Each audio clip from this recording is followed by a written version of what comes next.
శ్రీ గురుభ్యో నమ. ఓం శ్రీ గణాధ్యక్షరాయ నమ.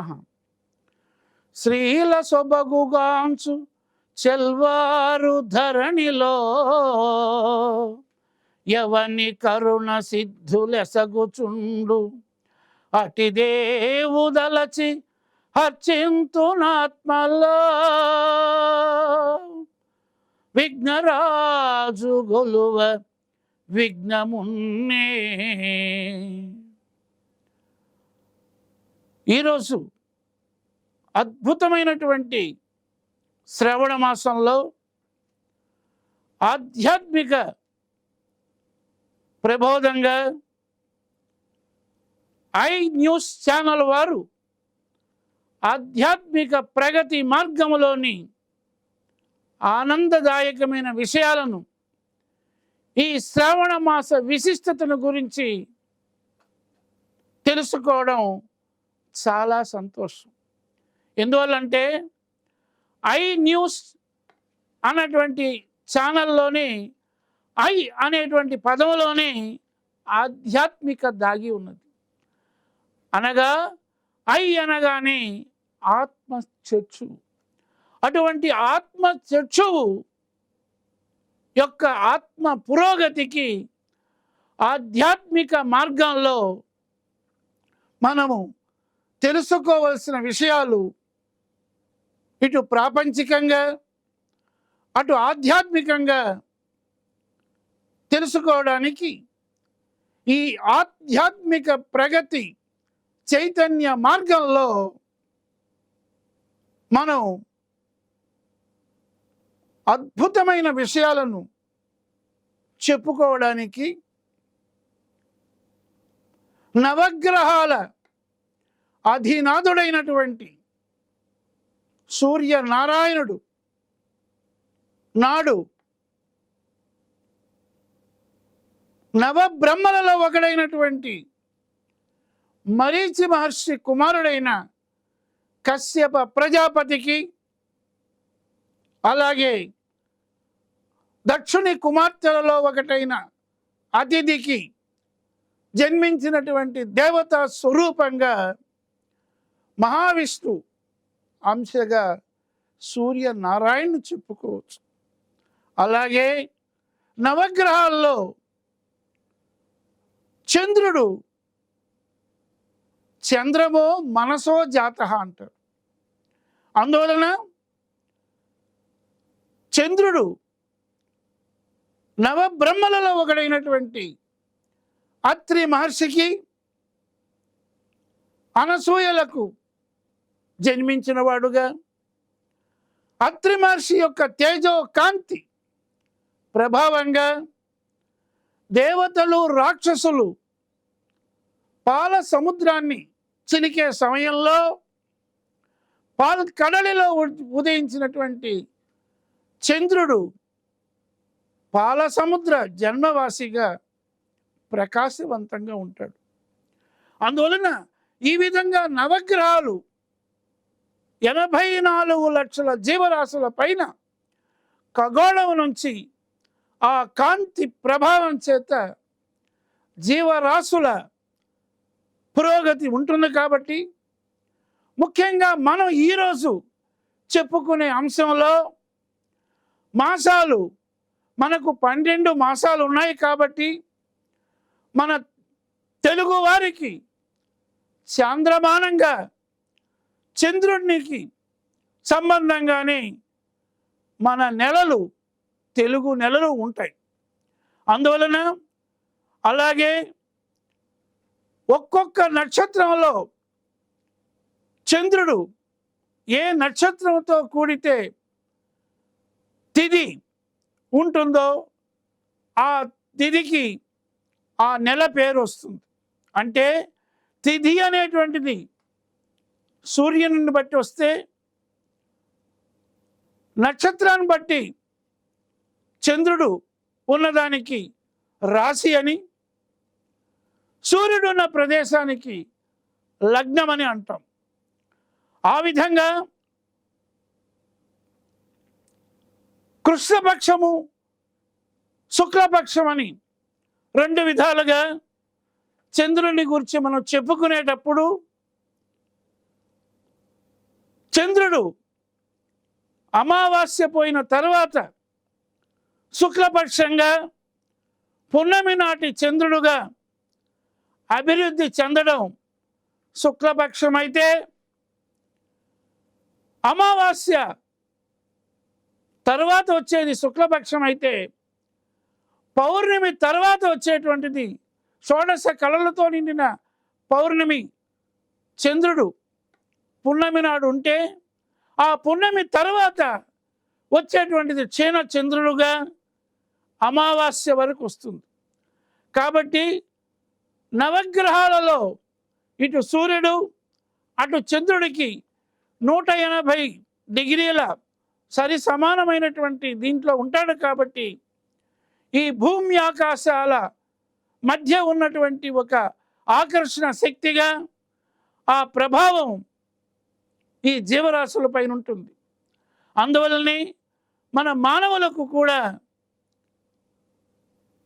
నవగ్రహ రీత్యా 120 సంవత్సరాల ఆయుర్దాయం ఉన్నప్పుడు ఒక్కొక్క గ్రహానికి దశ అంతర్దశలో ఆ నవగ్రహాలు ఈ 12 రాశుల్లో పయనించే సమయంలో ఆయా జాతకాన్ని బట్టి ఉండడం అనేది జ్యోతిష్య విధానంలో చెప్తాం. కానీ మనం ఈరోజు తెలుసుకున్నటువంటి విషయం, ఈ చంద్రమానంలో మనకు 12 నెలలు ఉన్నాయి కాబట్టి చైత్రమాసం ఏ విధంగా చిత్తా నక్షత్రంతో కూడినటువంటి పున్నమి తిథిగా చంద్రుడు ఉంటే చైత్రమాసం అంటాం. అక్కడి నుంచి మన తెలుగు నెలలు ప్రారంభమవుతాయి కాబట్టి చైత్రం, అలాగే వైశాఖం, విశాఖ నక్షత్రంతో కూడినటువంటి చంద్రుడికి పూర్ణమి వస్తే వైశాఖం అంటాం. ఆ విధంగానే జ్యేష్ఠమాసం, జ్యేష్ఠ నక్షత్రంతో కూడిన పున్నమికి జ్యేష్ఠమాసం అని అన్నట్లే ఆషాఢ నక్షత్రంతో కూడినటువంటి చంద్రుడు ఉంటే దాన్ని ఆషాఢ మాసం అని అంటాం. కాబట్టి ఈ మధ్యలోనే మనకు ఆషాఢ మాసం అయిపోయింది, శ్రావణ మాసం జరుగుతుంది. కాబట్టి మనం ముఖ్యంగా ఈరోజు శీర్షికగా ఆషాఢ మాస విశిష్టతగా తెలుగువారి పండుగలు ఈ నెలలో ప్రారంభమవుతాయి. కాబట్టి ఈ ఆషాఢ మాసంలో శుక్లపక్షంలో వచ్చే పండుగలు ఏవి, ఈ ఆషాఢ మాసం తర్వాత ఈ శ్రావణ మాసంలో వచ్చే పండుగలు ఏవి అన్నది సూక్ష్మంగా మనం విచారిస్తుంటే, ముఖ్యంగా కలియుగ వాసుడు శ్రీ వెంకటేశ్వరుడు కూడా శ్రవణ నక్షత్రంలో జన్మించాడు. కాబట్టి ఆ శ్రవణ నక్షత్ర జన్మ జాతకుడుగా మనము ఆ మహావిష్ణువును కూడా ఈ నెలలో ఈ శ్రవణ నక్షత్రంతో కూడిన పున్నమి వెన్నెలగా గరుడోత్సవం జరగడం తిరుమలలో విశేషం. అలాగే వెంకటాద్రి సంస్థానో బ్రహ్మాండే నాస్తి కించన వెంకటేశ సమో దేవో నభూతో న భవిష్యతి అన్న విధంగా ఆ యొక్క వైకుంఠ ధాముడు తిరుమల వాసుడు 7 కొండల వాడి 7 గడగా వెంకటాద్రికి మించినటువంటి పర్వతం లేదు, వెంకటేశునికి మించినటువంటి దైవం లేదని చెప్పడానికి ఆ శ్రవణ నక్షత్ర జాతకుడుగా ఆయన జన్మించినటువంటి నక్షత్రం, ఆయన పేరులోనే ఆ శ్రవణ మాసంతో ఈ యొక్క శ్రవణ నక్షత్రంతో కూడిన పున్నమి వచ్చినటువంటి చంద్రుడుగా ఈ చాంద్రమానంలో శ్రావణ మాసంగా చెప్పుకుంటాం. కాబట్టి ఈరోజు ఇటువంటి శ్రావణ మాస విశిష్టతల్లో మొట్టమొదటిగా మనం చెప్పుకోవాలంటే శుక్లపక్షంలో వచ్చేటువంటి పండుగలు సూక్ష్మంగా మనం చెప్పుకుంటే, ముఖ్యంగా 9వ తారీఖు ఈ ఆగస్టు నెల 9లో పంచమి రోజున వచ్చేటువంటిదే నాగ పంచమి. నాగ పంచమి చాలా గొప్పనైనటువంటి పండుగ. ఎందువల్లంటే సంతాన కారకుడు నాగ సుబ్రహ్మణ్య స్వామి. నాగ దేవత సంతానానికి చాలా ముఖ్యం. అందువలన ఈ నాగ పంచమి రోజున స్త్రీలు పుట్టకు వెళ్ళి ఆ పుట్టలో ఆ నాగదేవతకు ప్రియమైనటువంటి పాలను సమర్పించి ఆ నాగదేవతను కొలవడం ఈ శ్రావణ మాసంలోని శుక్లపక్ష పంచమిగా నాగ పంచమి అని చెప్పుకుంటాం. అందువలన ఎక్కడైనా సరే పుట్టలున్నా సరే, అలాగే సుబ్రహ్మణ్య స్వామి కర్ణాటక క్షేత్రంలో కుక్కే సుబ్రహ్మణ్య స్వామిగా సర్పరూపంలో వెలిశాడు. అందువల్ల ఆయన సంతాన కారకుడుగా చెప్పవచ్చు. అలాగే అక్కడ కుమారధార నదీ తీరంలో వెలిసినటువంటి ఆది సుబ్రహ్మణ్య స్వామి, నాగ సుబ్రహ్మణ్య స్వామి జన్మ జాతకంలో ఎవరికైనా రాహు దోషమున్నా, కుజ దోషమున్నా ఈ నాగ పంచమి రోజున వివాహం కానివారు, సంతానం లేనివారు, అన్యోన్య దాంపత్యం లేనివారు ఎవరైనా సరే ఆ నాగ దేవత అతల వితల సుతల రసాతల మహాతల పాతాళ లోకాల్లో ఉన్నటువంటి ఆ నాగరాజు కద్రువ కశ్యపులకు జన్మించినటువంటి ఈ నాగ సంతానాన్ని కద్రువ నాగమాతగా 12 నాగ యోగాలుగా అనంతకాల సర్పయోగం, శంఖపాల సర్పయోగం అని 12 సర్పయోగాలు ఉన్నాయి. అటువంటి సర్ప దృష్టి, సర్ప దోష పోవాలన్నా, ఎవరికైనా సర్పాలు కలలో కనపడుతున్నా అటువంటి వారు ఈ జన్మ జాతకములో రాహు వల్ల కానీ, కుజ గ్రహం వల్ల కానీ దోషాలు ఉన్నవారు ఈ నెలలో నాగపంచమి రోజున పుట్టకు వెళ్ళి పూజలు చేయడం మన యొక్క ఆర్ష ధర్మముగా చెప్పవచ్చు. ఎందుకంటే నాగదేవత ఇటు అమ్మవారికి అటు శివుడికి అందరికీ కూడా ఆభరణమైంది. అలాగే మన యొక్క దేహాన్ని తీసుకుంటేనే నాగకుండలిని యోగం అంటాం. ఈ నాగకుండలిని యోగంలో ధ్యాన ధారణ సమాధిగా ఆ యొక్క పార్వతీశులు అక్షర సమామ్నాయంలో శబ్దశక్తిగా ఈశ్వరుని యొక్క ఢమరుక 14 ఢమరుక సూత్రాల్లో ఆ ఈశ్వరుడైతే హా అమ్మవారైతుంది. కాబట్టి సృష్టి స్థితి ప్రళయములలో, ప్రళయములకు తరువాత తిరిగి సృష్టికి ఈ యొక్క శక్తీశ్వరుల యొక్క శబ్దశక్తిగా చెప్పవచ్చు.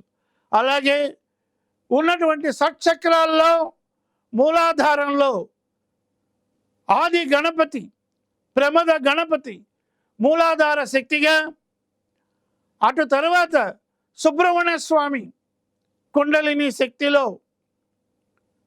మూలాధారం తర్వాత ప్రాణాదిష్టం, అనాహతం, మణిపూరకం, విశుద్ధ, ఆజ్ఞ, బ్రహ్మకపాలం అనేటువంటి ఈ షట్చక్రాలు కూడా నాగకుండలిని యోగంగా చెప్పవచ్చు. కాబట్టి ఈ నాగ దేవతను పూజించడానికి ఈ యొక్క అద్భుతమైనటువంటి శుక్లపక్ష నాగ పంచమి చాలా విశేషం. కాబట్టి ఈ శ్రావణ మాసంలో ముఖ్యంగా పండుగలు ఆరంభమవుతాయి. కాబట్టి ఆ శ్రవణ నక్షత్ర జాతకుడైనటువంటి ఆ మహావిష్ణువు యొక్క ఆశీస్సులు కూడా మనకు ఉండాలి. కాబట్టి ఆ శ్రావణ పౌర్ణమి చెప్పవచ్చు.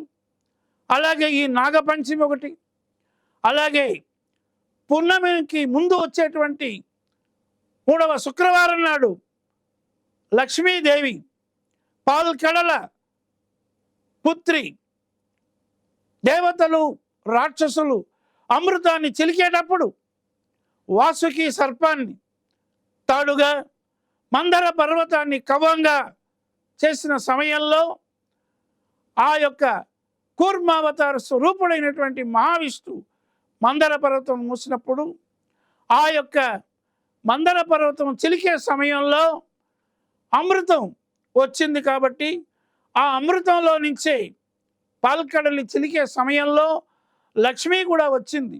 అందుకే లక్ష్మీ క్షీర సముద్ర రాజతనయా శ్రీరంగధామేశ్వరి అని మనం అమ్మవారిని వరములిచ్చే అమ్మగా వరలక్ష్మిగా ముత్తైదువులు కొలవడం కూడా ఈ యొక్క శ్రావణ శుక్రవారాల్లో చేసేటువంటి పూజ కూడా ఈ శ్రావణ మాసంలోనే వస్తుంది. శ్రావణ పూర్ణమికి ముందు వచ్చే శుక్రవారం. ఆ విధంగా ఈ శ్రావణ మాసంలో అష్టలక్ష్ములు విద్యాలక్ష్మి, ధనలక్ష్మి, ధాన్యలక్ష్మి అన్నట్లుగా అష్టలక్ష్మ వైభవం, షోడశ మహాలక్ష్మి పూజగా ఆ అమ్మవారిని కొలవడానికి కూడా ఆ మహావిష్ణువు యొక్క పాల్కడలి నివాసిగా శేషతల్పసాయి పైన ఉన్నటువంటి ఆ యొక్క స్వామి ముఖ్యంగా చాతుర్మాస దీక్షగా ఈ శ్రావణ మాసంలోనే స్వామి ఏకాదశి రోజున క్షీరాబ్ది శయనుడైతే తిరిగి కార్తీక మాసంలోనే తాను నిద్ర మేల్కొంటాడని అటువంటి పాల్కడలి వాసుని గురించి చతుర్మాస దీక్షలో కూడా మనం ఆ స్వామిని ప్రశాంతమైనటువంటి విధంగా స్వామి దీవెనలను కావాలని, అందువల్లనే ఈ దక్షిణాపదంలో సూర్యుడు దక్షిణాయనములో ప్రవేశించినప్పుడు ఈ శ్రావణ మాసంలో వచ్చేటువంటి పండుగలుగా మనం చెప్పుకుంటూ రాత్రి సమయాలు ఎక్కువగా ఉంటాయి. ఎందుకంటే చాతుర్మాస దీక్షలో మహావిష్ణువు నిద్రిస్తాడు. అలాగే ఎంతోమంది ఆచార్య వర్యులు మనకున్నటువంటి ఆది శంకరులు అవతార పురుషులైనటువంటి వారందరూ కూడా యోగులందరూ కూడా చాతుర్మాస్య దీక్షలో ఉంటారు. కాబట్టి ఈ 4 నెలల పర్యంతరం ఈ శ్రావణ మాసం నుంచి ప్రత్యేకంగా క్షీరాబ్ది శయనుగా ఉంటాడు. కాబట్టి ఆ యొక్క క్షీరాబ్ది శయనుడైనటువంటి మహావిష్ణు ఆశీస్సులకి, క్షీరాబ్దిలో నుంచి వచ్చినటువంటి అమ్మ లక్ష్మి యొక్క ఆశీస్సులు కూడా ఈ శ్రావణ మాసంలోనే జరగడం చాలా విశేషం. అలాగే ఈ శ్రావణ మాసంలో వచ్చేటువంటి పున్నమి, శ్రావణ పున్నమి ఎదురు ఉపాకరణలుగా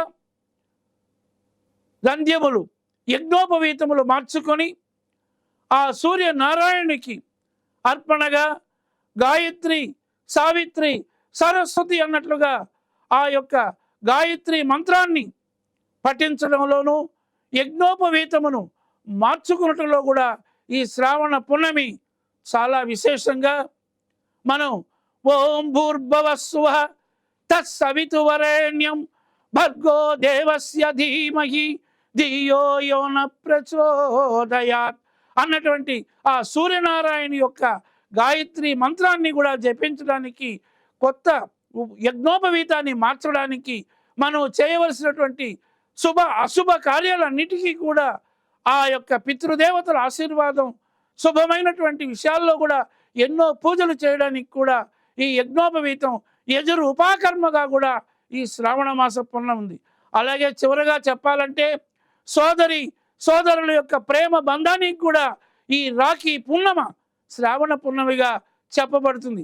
ఈ విధంగా ఎన్నో విశేషాలను మనము ఈ ఆత్మ చక్షువు అనేటువంటి ఐ అనగానే ఆత్మ చక్షువుగా ఈ ఐ న్యూస్ అనేటువంటి ఛానల్లో క్రొత్తగా ఈరోజు ఈ ఆధ్యాత్మికమైన ప్రబోధ విషయాలు కూడా చెప్పుకోవడం ప్రారంభించడం చాలా ముదావహం. అమరవాదిగా అమరవాగ్జరిలో ఇంతవరకు కూడా మనం ఈ శ్రావణ పుణ్య విశేషాలు, అలాగే శ్రావణ మాస విశేషాలు చెప్పుకున్నాం.